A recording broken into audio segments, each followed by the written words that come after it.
السلام علیکم ورحمۃ اللہ۔ امید کرتا ہوں آپ سب خیریت سے ہوں گے۔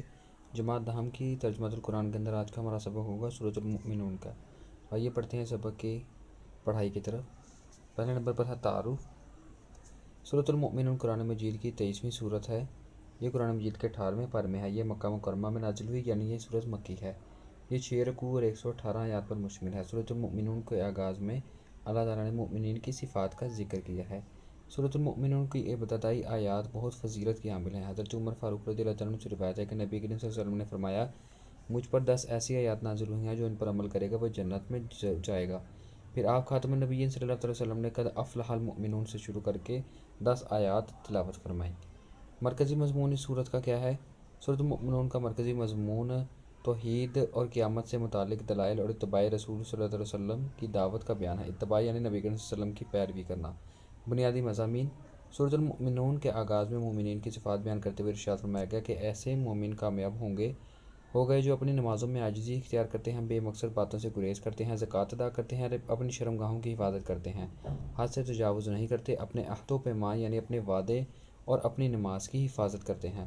یہی لوگ جنت کے وارث ہیں، یعنی مومنین جنت کے وارث ہیں۔ یہ صفات بیان کر کے اللہ تعالیٰ نے ایسے شخص کو کامیابی کی ضمانت عطا فرمائی جس میں یہ صفات پائی جاتی ہیں، تو لہٰذا جس میں یہ سب صفات موجود ہوگی وہ جنت میں ضرور جائے گا۔ اللہ تعالیٰ کی طرف سے قرآن میں اس کے لیے جنت کی ضمانت ہے۔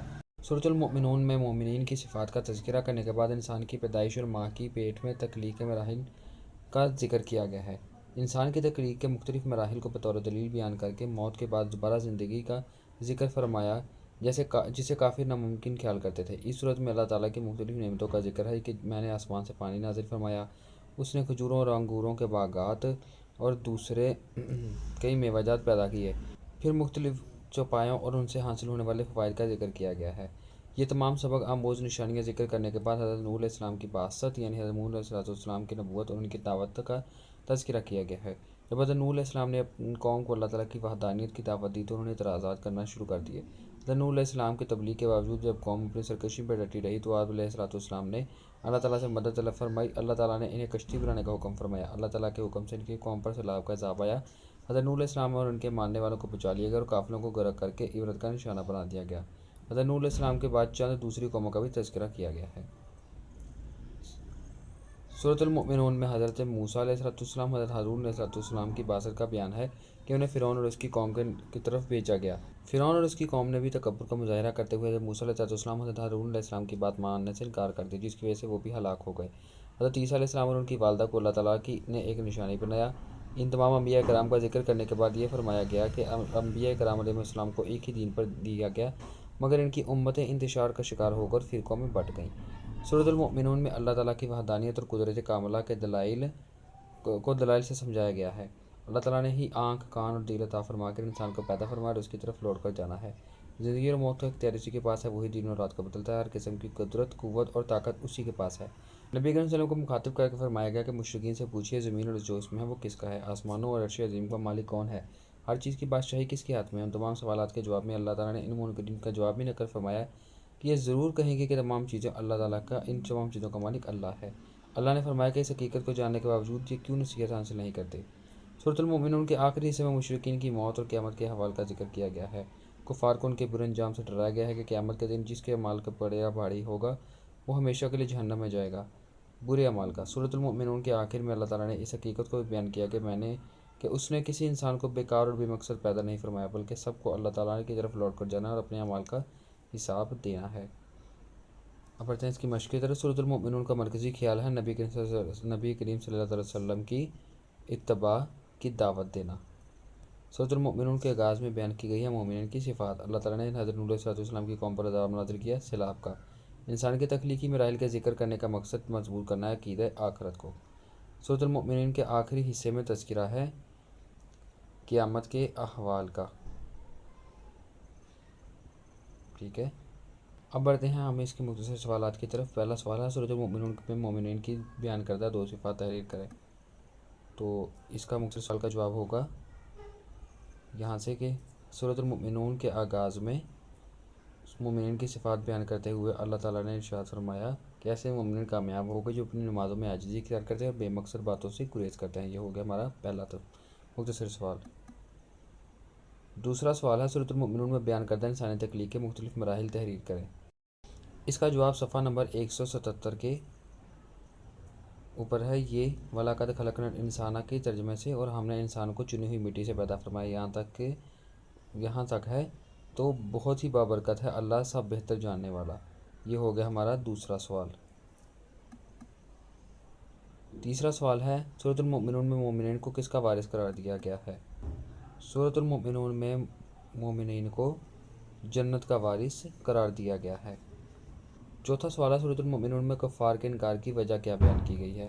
اس کا جواب صفحہ نمبر 182 کے اوپر ہے۔ یہ آیت مبارکہ جو گرین کلر کے ہائی لائٹ کی گئی ہے، انہوں نے کہا کہ جب ہم مر جائیں گے تو کیا ہم دوبارہ ہڈیاں اور مٹی اور ہڈیاں ہو جائیں گے تو کیا پھر ہم دوبارہ اٹھائے جائیں گے؟ ٹھیک ہے، تو یہ ان کی بے اصل وجہ تھی جس کی وجہ سے ان کے اوپر انہوں نے عقیدہ آخرت اور اللہ تبارک و تعالیٰ کی ذات کا ہی انکار کر دیا۔ چوتھا سوال ہے سورۃ المؤمنون میں کفار، یہ تھا چوتھا سوال، اور آگے ہے پانچواں سوال سورۃ المؤمنون کی ابتدائی 10 آیات کے متعلق حدیث مبارکہ کا ترجمہ لکھیں۔ پانچواں سوال شروع سے یہ حدیث مبارکہ کا ترجمہ ہے، یہ کہ نبی کریم صلی اللہ علیہ وسلم نے ارشاد فرمایا کہ مجھ پر 10 ایسی آیات نازل ہوئیں کہ جو ان پر عمل کرے گا وہ جنت میں جائے گا۔ تو یہ تھے ہمارے مختصر سوالات۔ اب پڑھتے ہیں تفصیلی سوال کی طرف۔ تفصیلی سوال ہے اس کا، سورۃ المؤمنون کے بنیادی مضامین پر جامع نوٹ لکھیں۔ تو سورۃ المؤمنون کا بنیادی مضامین یہ مکمل یہاں سے ہوں گے۔ اس کی ہم ہیڈنگز بنا لیتے ہیں۔ تو اس کی پہلی ہیڈنگ ہوگی مومنین کی صفات، ٹھیک ہے، اور اس کے بعد ہوگا تخلیق کے مختلف مراحل۔ دوسری ہیڈنگ ہوگی تخلیق کے مختلف مراحل۔ تیسری ہیڈنگ ہوگی انبیاء کرام کے واقعات، یہاں سے لے کر یہاں تک انبیاء کرام کے واقعات۔ اور اگر آپ چاہیں تو اس کو 2 ہیڈنگز میں کر سکتے ہیں۔ پہلے کے اندر حضرت نوح علیہ السلام کا تذکرہ، حضرت نوح علیہ السلام کا تذکرہ، اور دوسرے اندر حضرت موسیٰ اور حضرت ہارون علیہ السلام کا بیان، ٹھیک ہے۔ اور اگر آپ چاہیں تو اس کو اکٹھا بھی کر سکتے ہیں۔ اس کے بعد ہیڈنگ ہوگی سورۃ المؤمنون میں اللہ تعالیٰ کی وحدانیت، یعنی اللہ تعالیٰ کی وحدانیت اور قدرت کاملہ کے دلائل، ٹھیک ہے، یہ ہوگی کہ اگلی ہیڈنگ۔ لاسٹ ہیڈنگ نبی کریم صلی اللہ علیہ وسلم کو مخاطب کر کے فرمائے گا کہ مشرکین سے پوچھیے، ٹھیک ہے، تو یہاں پر ہو جائے گا مشرکین سے سوالات، یہ ہو جائے گی اگلی ہیڈنگ۔ اور آخری ہیڈنگ قیامت، موت اور قیامت کے احوال کا ذکر، ٹھیک ہے، یہ ہو جائیں گی ہماری سب ہیڈنگز۔ تو اس سے ہمارا ہوگا تفصیلی سوال مکمل۔ اب ہم بڑھتے ہیں اپنی آیات کے ترجمے کی طرف۔ ہم نے پڑھنی ہے آیت نمبر 1 سے لے کر آیت نمبر 11 تک۔ تو بڑھتے ہیں اپنے ترجمے کو غور سے دیکھتے ہیں۔ اسی ترجمے کے اندر سے ہمیں الفاظ معنی یاد ہو جائیں گے۔ قد کا مطلب ہوتا ہے یقیناً، قد افلح فلاح پا گئے، کامیاب ہو گئے، المؤمنون ایمان والے، یقیناً ایمان والے کامیاب ہو گئے، الذین جو، ہم وہ، فی میں، صلاتہم اپنی نمازوں میں، خاشعون عاجزی کرنے والے ہیں، الذین ہم فی صلاتہم خاشعون جو اپنی نمازوں میں عاجزی کرنے والے ہیں، ٹھیک ہے، والذین اور وہ جو، واو کا مطلب اور، وہ جو، ہم ہیں، عن اللغوی، ان سے، لغوی فضول یا بیکار، معرضون دور رہنے والے، اعراض کرنے والے، اور وہ والذین ہم عن اللغو معرضون اور وہ لوگ جو فضول چیزوں سے، فضول باتوں سے، بیکار باتوں سے اعراض کرنے والے ہیں، والذین اور وہ جو، ہم للزکوٰۃ جو زکوٰۃ کو، فاعلون ادا کرنے والے ہیں، زکوٰۃ دینے والے ہیں، والذین اور وہ جو، لفروجہم اپنی شرمگاہوں کی، حافظون حفاظت کرنے والے ہیں، والذین لفروجہم حافظون اور جو لوگ اپنی شرمگاہوں کی حفاظت کرنے والے ہیں، الا سوائے کے، علی پر، الا علی ازواجہم اپنی بیویوں پر، یعنی اپنی شرمگاہوں کی حفاظت کرتے ہیں سوائے جن کی اللہ تعالیٰ نے اجازت دی ہے، یعنی اپنی بیویوں کی، او یا، او کا مطلب ہوتا ہے یا، ما ملکت ایمانہم اس کا مطلب پورا ہو جائے گا کنیزیں، اس کا ویسے تفصیلی مطلب ہوتا ہے جو ان کا دائیں ہاتھ مالک ہے، مطلب کنیزیں، فإنہم تو بے شک وہ غیر ملومین ان پر کوئی ملامت نہیں کی جائے گی، الا علی ازواجہم او ما ملکت ایمانہم فإنہم غیر ملومین سوائے اپنی بیویوں اور کنیزوں کے کہ جس کے وہ مالک ہیں تو ان پر کوئی ملامت نہیں ہے، اگر ان کے پاس جائیں بھی. فمن لہٰذا جو ابتغا چاہے یعنی جو چاہے وراء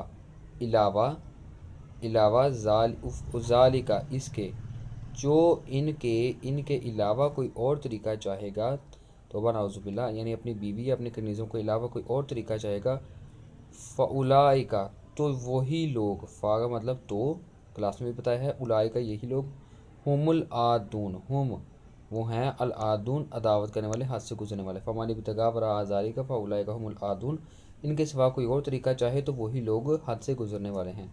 والذین اور وہ لوگ لامانتہم جو اپنی امانتوں کو ووعدہم اور اپنے وعدوں کی راعون رعایت کرنے والے یعنی حفاظت کرنے والے ہیں اور وہ لوگ جو اپنی امانتوں اور اپنے وعدوں کی حفاظت کرنے والے ہیں. والذین اور وہ لوگ ہم علی صلاتہم جو اپنی نمازوں کی یحافظون حفاظت کرنے والے ہیں. اولئک یہی لوگ ہم الوارثون یہی لوگ وارث ہونے والے ہیں. کس کے وارث ہونے والے ہیں؟ الذین وہ لوگ یرثون الفردوس جو جنت فردوس کے وارث ہوں گے. ہم فیہا خالدون ہم وہ فیہا اس میں خالدون ہمیشہ رہیں گے. ٹھیک ہے، تو بتایا گیا کہ فلاح کون کون پائے گا، ان سب کا بیان کر دیا اور آخر میں بتا دیا کہ وہ اس میں ہمیشہ رہیں گے اور اس میں جنت الفردوس میں رہیں گے. تو یہ تھی آپ کی آیات، امید ہے آپ کو سمجھ آ گئی ہوگی. اب اس کا آپ نے تفصیلی سوال لکھ کر لانا ہے اور اس کے آخر میں دیے گئے الفاظ معنی آپ نے لکھ کر لانے ہیں.